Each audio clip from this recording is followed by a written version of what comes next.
అరే అక్కడనే ఆగు. ఎందుకు? స్నానం చేసి వచ్చినావా? చేయకుంటే స్నానం చేసినావా లేదా?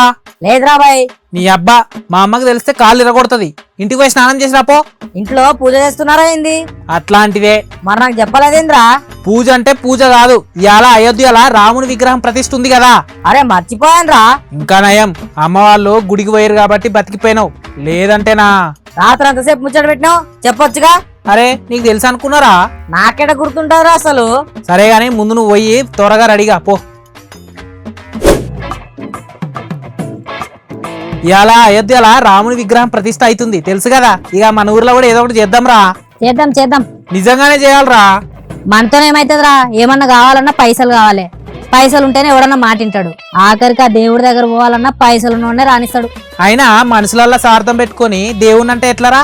నేను దేవుడిని అంటలేనురా, ప్రజెంట్ సిచ్యువేషన్ అంటున్నా. అయినా మన దేశానికి పట్టిన ఈ భావదరిద్రం పోదురా. ఇక అవన్నీ గట్ల అలవాటు అయిపోయినాయి. అయినా దాని గురించి మనకి ఎందుకురా ఇప్పుడు? సరే గాని ముందుగా గుడికి పోదాం నడు. మళ్ళీగా రావాలే. అన్నింటికి లేట్ అయ్యాడు. ఇంకా స్నానమే చేయలేదు. ఆడో మబ్బుగాడ్రా నాయన.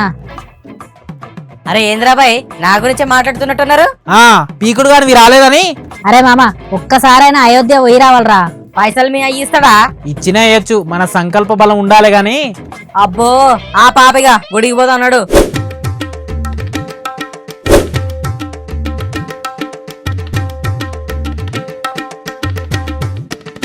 అరే ఎన్ని టెన్షన్లున్నా అది వేరేరా.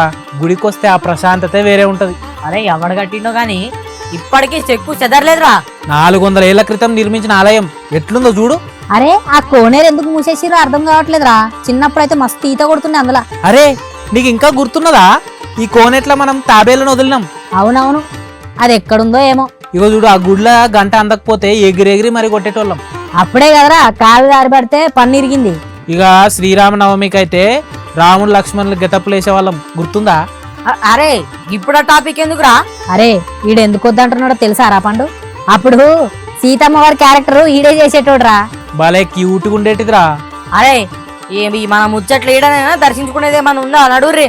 జై శ్రీరామ్, జై శ్రీరామ్, జై శ్రీరామ్, జై శ్రీరామ్, జై శ్రీరామ్, జై శ్రీరామ్, జై శ్రీరామ్, జై శ్రీరామ్, జై శ్రీరామ్, జై శ్రీరామ్.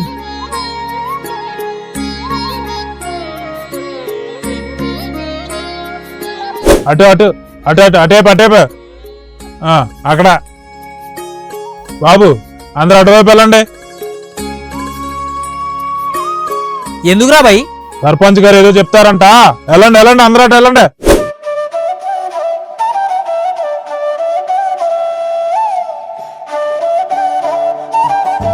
అయోధ్యలో రామ మందిర నిర్మాణం జరగడం మన అందరి కళ.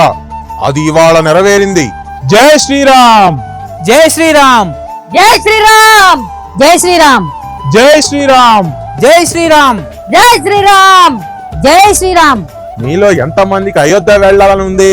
నాకు నాకు నాకు నాకు నాకు నాకురా, నాకు నాకు నాకు నాకు నాకు నాకు నాకు నాకు నాకు నాకు నాకు మీ అందరినీ తీసుకెళ్లే బాధ్యత నాది. సర్పంచ్ గారికి, జిందాబాద్ జిందాబాద్, సర్పంచ్ గారికి, జిందాబాద్ జిందాబాద్, సర్పంచ్ గారికి. జిందాబాద్ జిందాబాద్. అరే పండు, ఎంతైనా మన సర్పంచ్ గ్రేట్ రా. అరే ఒక్క నిమిషం ఆగు, నేను పైకి వెళ్ళి మాట్లాడతా. మనందరినీ అయోధ్యకు తీసుకుపోతా అన్న సర్పంచ్ గారికి ధన్యవాదాలు. ఆయన మంచి మనసుకి మనం అందరం రుణపడి ఉండాలి. అయితే నాదొక చిన్న విన్నపం, సర్పంచ్ గారు అనుకుంటే అదైతది. చెప్పు చెప్పు తమ్ముడు. ఈ ఆలయం నిర్మించి 400 ఏళ్ళయింది, కానీ చాలా మంది కుటుంబాలకు ఈ రాముల వారి దర్శనం దక్కడం లేదు. ఇక వాళ్ళని ఎన్ని రోజులు ఇట్లా దూరం పెట్టాలి? మనలాగా వాళ్ళకి దర్శించుకునే భాగ్యం కలగదా? చిన్నవాడైనా మంచి పాయింటే రేస్ చేశాడు.